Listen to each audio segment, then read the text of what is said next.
हर हर महादेव, जय भोलेनाथ। नमस्कार, मैं साधना पांडे मार्गदर्शन पे आपका स्वागत करती हूँ। दोस्तों, मैं बात करूँगी कल जो सोमवती अमावस्या पड़ रही है, तो सोमवती अमावस्या की पूजा विधि क्या है, स्नान दान कब करना है आपको, और पीपल में फेरी लगाने का जो सबसे शुभ समय है, पीपल परिक्रमा का पूजन का जो सबसे शुभ समय है, वो भी आप इस वीडियो में जानेंगे। दोस्तों, अमावस्या तिथि को बहुत ज़्यादा खारी तिथि मानी जाती है। ऐसी मान्यता है कि अमावस्या में यदि कुछ विशेष गलतियां कर देते हैं तो निश्चित रूप से हमारे द्वारा जो भी पूजा पाठ होते हैं, पुण्य कर्म होते हैं, वो सारे क्षय हो जाते हैं। एक तरह से देखिए, डराना आपको उद्देश्य नहीं है, लेकिन एक तरह से बोलूँगी कि अमावस्या को ऐसी तिथि मानी जाती है जिस दिन नकारात्मक शक्तियाँ जागृत होती हैं।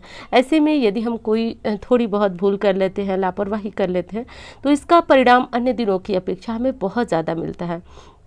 तो चलिए, वीडियो में अंत तक बने रहिएगा दोस्तों। वैसे तो एक चीज़ का ध्यान रखिए, वीडियो आधी सुनेंगे तो आपको बहुत कुछ समझ में नहीं आएगा, और यदि आपको इच्छा हो तो वीडियो में अंत तक बने रहेंगे तो आपको बहुत सारी जानकारियाँ अमावस्या, सोमवती अमावस्या से जुड़ी हुई मिलेंगी। अच्छी लगती है तो लाइक करें, कमेंट करके बताएं कि आपको कैसी लग रही हैं। लाइक ज़रूर किया करें दोस्तों, और अच्छी लगती है सब्सक्राइब करके साथ में जुड़ जाएं, मार्गदर्शन परिवार का हिस्सा बने। और मेरा नंबर है जिसमें फ़ोन करके आप कोई भी ज्योतिषीय सलाह लेना चाहें तो आप ले सकते हैं, आवश्यक हो तो। दोस्तों, कल यानी कि 30 मई को सोमवती अमावस्या पड़ रही है। देखिए, अमावस्या तो हर महीने आती है, लेकिन जब ये अमावस्या सोमवार को पड़ जाती है तो बहुत अद्भुत संयोग हो जाता है, क्योंकि सोमवार और अमावस्या ये दोनों मतलब इतनी महत्वपूर्ण बताएं कि अद्भुत संयोग है, और ये तो इस साल की अंतिम सोमवती अमावस्या है। तो ऐसे में और ज़रूरी बन जाता है आज के दिन पूजा, परिक्रमा, फेरी लगाना, और बहुत ज़रूरी है कि सही समय में इसे कर लेना। दोस्तों, सबसे पहली चीज़ है कि कल अमावस्या है, तो एक जो भी चीज़ें बता रही हूँ दोस्तों, उसको गांठ बांध लीजिएगा, क्योंकि कुछ भी चीज़ें मैं छोड़ने लायक नहीं बता रही हूँ इस वीडियो में, तो इसे ध्यान रखिएगा। सबसे पहले तो बहुत जल्दी उठ जाइएगा, जितनी जल्दी आप 4 बजे 5 बजे उठ सके उठ जाइएगा। घर में जो भी यदि पुरानी झाड़ू हो आपको फेंकना हो तो उस झाड़ू को कूड़ा के साथ निकाल कर फेंक दीजिए, या पूरी तरह से जितनी सफाई हो सके कर लीजिएगा। घर में जो भी पुरानी चीज़ें हो, और आपको जैसे पुराने चप्पल होते हैं, जो भी हो, तो आज फेंकना है, तो आज से अच्छा आपको दिन नहीं मिलेगा, फेंक दीजिए, उसके साथ आपका दुर्भाग्य भी जाएगा। उसके बाद घर के मुख्य दरवाजे को अच्छी तरह धो लें, पूरे घर में बहुत अच्छी तरह से आप पोछा लगा लें, सफाई कर लें, जितना हो सके बस कर लें। इसके बाद दोस्तों, अब आपको करना है पूजन। सर्वप्रथम जो है, हम अपने घर में सूर्य नारायण का पूजन करेंगे। छत पे घर में जहाँ से भी आपको सूर्य नारायण दिखते हों, नहीं दिखते हैं तो भी उनका पूजन किया जाता है। उसके बाद तुलसी की परिक्रमा फेरी आज के दिन लगाई जाती है। 5-7 परिक्रमा लगा सकते हैं। यदि पीपल के पास नहीं जा सकते हैं तो तुलसी में ही दूध, गंगा जल और काले तिल मिलाकर उनको सींच देना चाहिए। इससे भी पितृ को बहुत ज़्यादा शांति मिलती है, और हमारे जीवन में आने वाली बाधाएं, रुकावटें दूर होती हैं।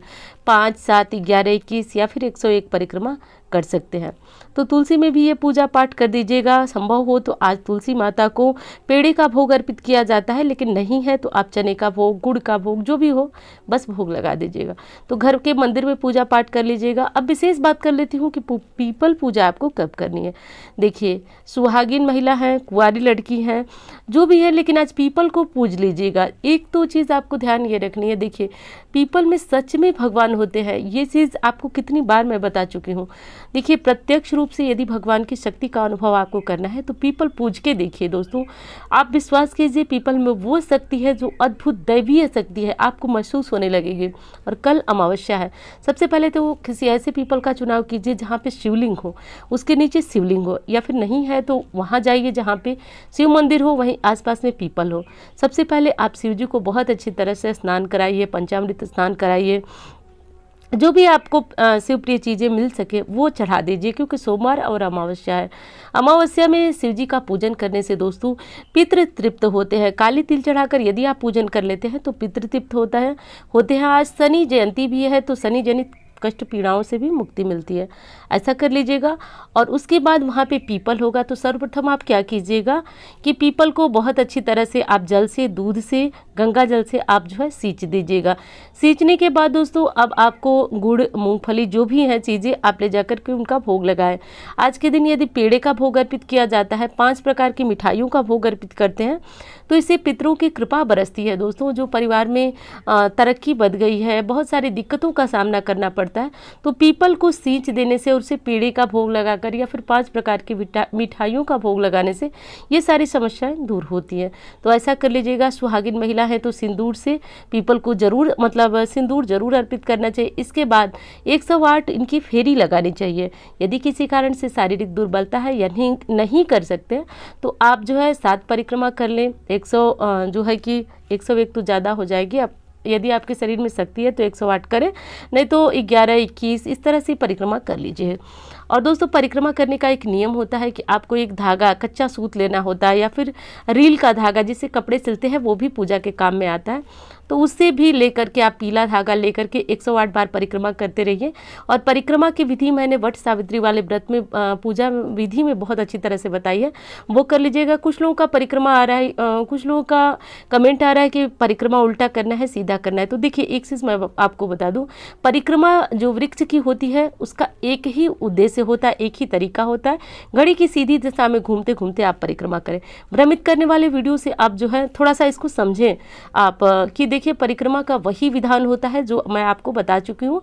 यदि आपको और भी कंफ्यूजन हो रहा है तो वट सावित्री का इसके पूर्व वीडियो गई है, उसमें मैंने परिक्रमा की विधि बताई है, तो वो देख लें, आपको बहुत ज़्यादा शांति मिल जाएगी, सारे भ्रम दूर हो जाएंगे। बाकी परिक्रमा की ऐसी कोई विधि नहीं है। अब समय लिख लीजिए कि समय आपको कब पूजा करना है। देखिए, कल का जो श्रेष्ठ समय है वो सुबह 6:30 बजे से और 9:30 के बीच है। यदि इस समय काल में यदि आप पीपल को सींच लेते हैं, पूजा कर लेते हैं, तो 10 गुना अधिक पुण्य के भागीदार आप बनते हैं। तो ये समय भी नोट कर लीजिएगा, 6:30 से 9:30 के बीच आप इस पूजा को कर लीजिएगा। अब बात कर लेते हैं दोस्तों दान की। तो देखिए, दान का बहुत ज़्यादा महत्व अमावस्या और पूर्णिमा में बताया गया।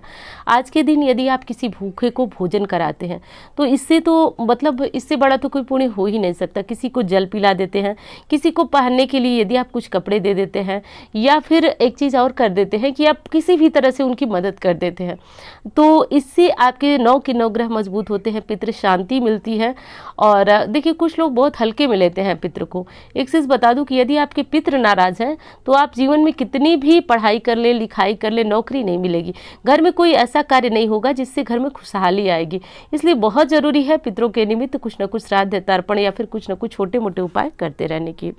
तो दान कर लीजिएगा। और कुछ भी दान की व्यवस्था नहीं है तो अन्नदान तो सबसे बड़ा दान माना जाता है। आप किसी मंदिर में, किसी पंडित जी के यहाँ किसी ज़रूरतमंद को थोड़ा सा अनाज दे दीजिए, चावल, आटा, गेहूँ जो भी हो बना करके दे सकते हैं, कच्चा दे सकते हैं तो दे दीजिए। कुछ नहीं हो तो 5 रुपये तो आप किसी मंदिर की जो गुल्लक होती है, क्या बोलते हैं उसको, दान पेटिका होती है, उसमें तो आप चढ़ा ही सकते हैं।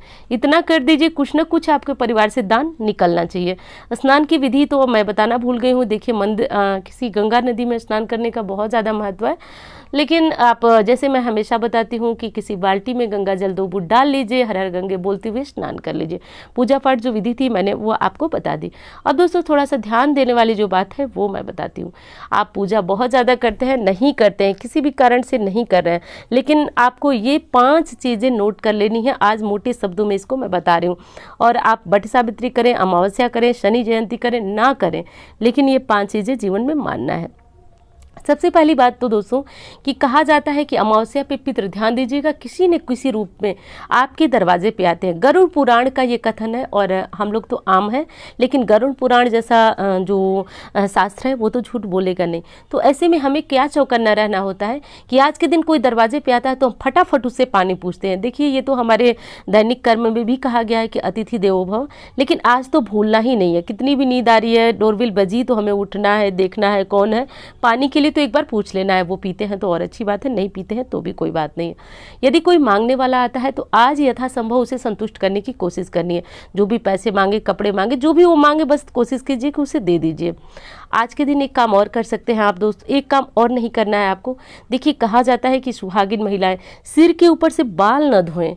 अब देखिए, इसका एक तर्क दिया गया है शास्त्रों में कि सुहागिन महिलाओं के लिए सिंदूर, सुहाग की सामग्रियां बहुत ज़्यादा महत्वपूर्ण बताई गई है। और कहा जाता है कि आज के दिन नकारात्मक शक्तियाँ प्रबल होती है, तो इसलिए जब हम सिर के ऊपर से सिर धो करके स्नान करते हैं तो हमारा सिंदूर जो है थोड़ी देर के लिए, आप समझ सकते हैं, तो इसलिए कहा जाता है कि वो थोड़ी देर के लिए भी हटना नहीं चाहिए। इसलिए सबसे सबसे अच्छी बात यही कहिएगा कि आज के दिन आप सिर धोए ही नहीं।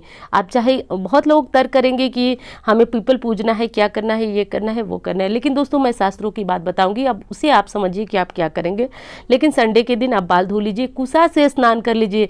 शास्त्रों में बहुत छूट हम महिलाओं को मिली है। जैसे माता सीता के लिए जैसे एक वस्त्र था जिसको कि जो कि मलिन होता ही नहीं था, अनसुईया जी द्वारा दिया गया, उन्हीं का, अनसुईया जी का ही दिया हुआ हमें वरदान है कि हम सिर के ऊपर से स्नान नहीं करने के बाद भी हर उस पूजा पाठ कर्म में शामिल हो सकते हैं जिसमें बहुत ज़्यादा पवित्रता और शुद्धता की आवश्यकता होती है। तो ऐसा कर लीजिएगा।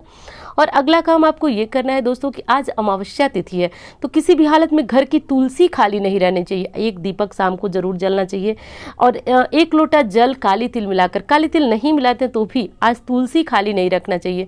आज तुलसी के पास यदि दीपक नहीं जलाते हैं, तुलसी में जल नहीं चढ़ाते हैं दोस्तों, तो पाप के भागी बनते हैं। इसलिए आज ऐसा ज़रूर कर लीजिएगा।